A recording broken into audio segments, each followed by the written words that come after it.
Hi guys, Sharice here from Pieces Calligraphy. In this video, we're going to review the descending stem loop. The descending stem loop is another basic stroke that every brush calligrapher should know, and it is week 7 in my basic stroke series. Thank you so much to those of you following along. I hope you're enjoying the videos and finding them helpful. A lot of you have already told me in emails and comments, so I'm really glad to hear that. And thank you again to those of you on Instagram sharing your work. If you want to join us, you can practice your basic strokes. I share the practices here in the videos and on my blog, and you can post your work with #pieces_basic strokes. So I'm gonna try and go through this stroke and show you what letters it's used in and then how you can practice it on your own. Okay, so the descending stem loop, I'm going to draw one. Remember we have our waistline and baseline, and we talked last week about the X height briefly, and then you have your kind of like your first ascender line and then your main ascender line. So don't worry too much about that. Just know that there's space above the waistline, and then your first descender and your main descender, and then there's space below the baseline, okay? And you can imagine these going across just like that. And so the descending stem loop, you start with full pressure. Actually, let me just draw it real quick, then we can talk about it. Okay, so that's your descending stem loop. It looks like a J, but you will notice that later we'll go over the letters that you can find it in. And let's talk about how to create it. So now that you've seen it, this is the stem, this main part right here, this thick part. It's kind of the, I like to call it the backbone of the letter, of the stroke. And then it transitions into a hairline, but as I've mentioned before, you don't necessarily have to worry about it literally being a hairline, just thinner, a lot thinner than the thick stroke, as thin as possible for your brush pen. It varies depending on what pen you're using.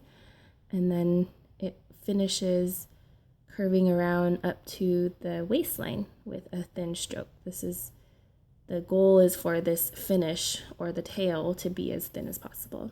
Okay, and it's called descending because we're going below the waistline into the descending space. Okay, descending. Stem because of this stem part, and loop obviously because of our enclosed space that we create here, forming a loop. Okay, so I'll draw a couple here, kind of critique them with me. And as you'll see with my own practice, my slant is not the most consistent, but at this point, I want you to focus mostly on the form of the letter, not so much the perfect angle. We'll talk about angle in the future, but right now I want you to focus on the fact that the stem, when you create it, it's with full pressure, meaning you press down with firm pressure, but of course at an angle so you don't mess up your pen. And then you're going to continue the full pressure until you slowly, remember this is our main descender line. So once you start approaching that, you will start loosening your pressure until you get to as light as possible and curve back around and up. Okay. I don't have all the letters in front of me, actually. I do. Spoiler alert, I have my guide here. This is the thicker stroke. I wasn't able to prepare this one, but I just posted my alphabet guide on Instagram, so I haven't shared that yet with you here on YouTube, but on my blog at piecescalligraphy.com/learn, you can find a downloadable alphabet guide to help you with these strokes and the basic strokes. So let's go over some letters. Okay, so let's do the letter G. Oops, I kind of missed one. Sorry about that. I really need to come prepared with the guidelines. Okay, so letter G, entrance stroke,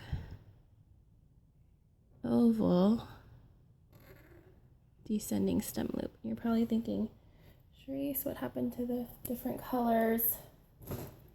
Okay, grabbed another one. Okay, so let's do the letter J, entrance stroke, descending stem loop, and your dot. Okay, so you can see there's the descending stem loop. Let's redo the G.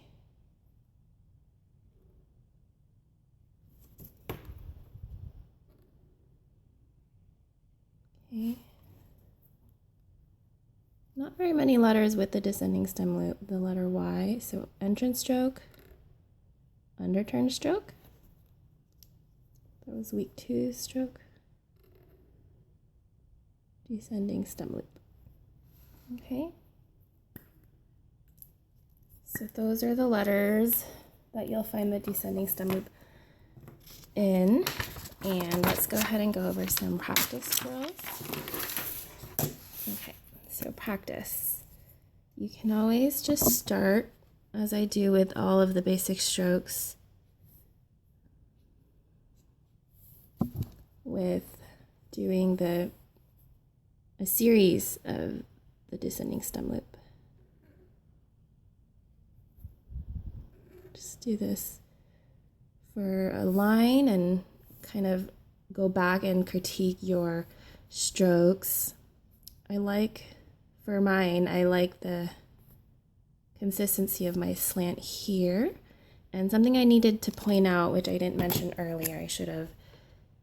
If this is my baseline, okay, notice how I cross over my tail of my stroke.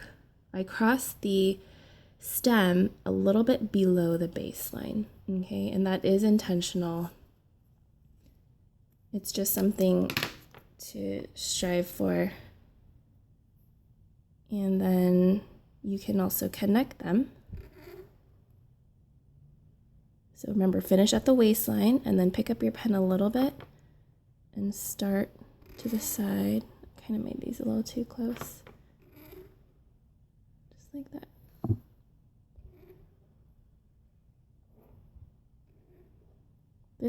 This drill is nice because it really forces you to notice where your slant is because of how close they are to each other. It kind of gives you a way to gauge that slant.